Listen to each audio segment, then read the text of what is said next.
Paix sur vous, et bienvenue dans ce premier épisode consacré aux prétendues contradictions dans le Saint-Coran. Aujourd'hui, nous allons explorer un sujet fascinant, l'ordre de création des cieux et de la terre. Vous avez probablement entendu dire que certains versets du Coran présentent des contradictions sur ce sujet. Eh bien, restez avec moi, car nous allons dissiper ce malentendu une fois pour toutes. Prenons d'abord les versets 27 à 33 de la sourate 79, où Allah nous dit « Êtes-vous plus dur à créer ?» Ou le ciel qu'il a pourtant construit. Il a élevé bien au Savout, puis l'a parfaitement ordonné, il a assombri sa nuit et fait luire son jour. Et quant à la terre, après cela, il l'a étendue, il a fait sortir d'elle son eau et son pâturage, et quant aux montagnes, il les a ancrées, pour votre jouissance, vous et vos bestiaux. Ici, c'est clair, la création du ciel précède celle de la terre. Mais attendez. Certains, comme Majid ou Kasha, affirme que d'autres versets contredisent cela. Il cite les versets 9 à 12 de la sourate 41 et le verset 29 de la sourate 2. Mais est-ce vraiment le cas? Examinons cela ensemble. Commençons par le verset 29 de la sourate Al-Baqarah, où Allah dit « C'est lui qui a créé pour vous tout ce qui est sur la terre, puis il s'est tourné vers le ciel et en fit 7 cieux, et il est omniscient. » Comment donc Allah a fait pour se tourner vers le ciel, alors que celui-ci n'est pas censé exister dans la tête de Majid et compagnie? C'est comme l'exemple que j'ai donné, je crée Jean puis je me tourne vers Paul, et je crée Paul. C'est absurde, ça n'a aucun sens, je me tourne vers Paul avant même de le créer.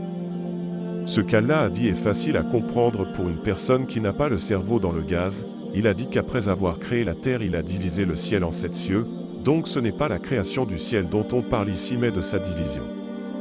Passons maintenant à la sourate 41 où il est dit « Renierez-vous l'existence de celui qui a créé la terre en 2 jours, et lui donnerez-vous des égaux ?» Tel est le Seigneur de l'univers, c'est lui qui fermement fixait des montagnes au-dessus d'elle, la bénit, et lui assigna ses ressources alimentaires en 4 jours d'égale durée. Telle est la réponse à ceux qui t'interrogent. Il s'est ensuite adressé au ciel qui était alors fumé et lui dit, ainsi qu'à la terre, venez tous deux bon gré mal gré. Tous deux dirent, nous venons obéissants. Il décréta d'en faire 7 cieux en 2 jours et révéla à chaque ciel sa fonction. Et nous avons décoré le ciel le plus proche de lampe et l'avons protégé. Tel est l'ordre établi par le puissant, l'omniscient. Ces versets sont en fait très similaires à celui de la sourate 2, mais avec plus de détails. La première partie en bleu parle de la création de la terre, des montagnes et des ressources. Elle n'est pas structurée en chronologie, seules les durées y sont données. Après ça, Dieu s'adressa au ciel qui était en fumée et la terre, et tous les deux lui répondirent. Alors Majid, et ceux qui suivent ton raisonnement, à qui parle Allah si le ciel n'existait pas encore? Qu'est-ce qui était fumé, et qui répond à Allah? Il est clair que vous êtes que de gros mythos, ici Dieu ne parle pas de la création du ciel mais de sa division en 7 cieux tout comme pour la sourate 2. C'est pourquoi mes frères et sœurs musulmans, qu'il ne faut pas prêter attention à ce que disent ces gens. Tout le monde ne peut pas être bon à l'école, tout le monde ne peut pas avoir la compréhension facile, et tout le monde ne peut pas comprendre le Coran. Si des gens comme Majid exposent leur ignorance, c'est seulement eux qu'ils réussissent à ridiculiser. En résumé, ce qu'il faut comprendre de ces versets est simple avant, il existait un seul ciel. Puis, après avoir créé la terre, Allah a divisé ce ciel unique en 7 cieux distincts. C'est une notion que même un élève de primaire pourrait comprendre. Merci de m'avoir écouté, et à très bientôt pour un nouvel épisode où nous continuerons à éclaircir les malentendus.